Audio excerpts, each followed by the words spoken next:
Anecdote, যার অর্থ হচ্ছে সত্য কাহিনী। প্রথমে অ্যানেকডটের যে অনুবাদ সেটা জেনে নিই। A short interesting story about a real person or event, মানে হচ্ছে একজন বাস্তব ব্যক্তি বা সত্য ঘটনা সম্পর্কে একটি ছোট আকর্ষণীয় গল্প।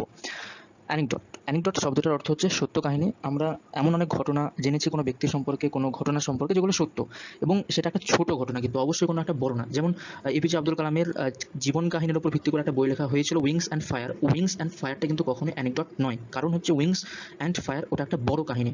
অ্যানেকডট মানে হচ্ছে ছোট কাহিনী, কোনো একটা ব্যক্তি বা বাস্তব ঘটনা সম্পর্কে একটা ছোট অ্যামিউজিং ইন্টারেস্টিং কাহিনী। অ্যানেকডট যে ওয়ান ওয়ার্ড সাবস্টিটিউশন, সেটাকে আমরা সেন্টেন্সে কীভাবে ব্যবহার করতে পারবো দেখো।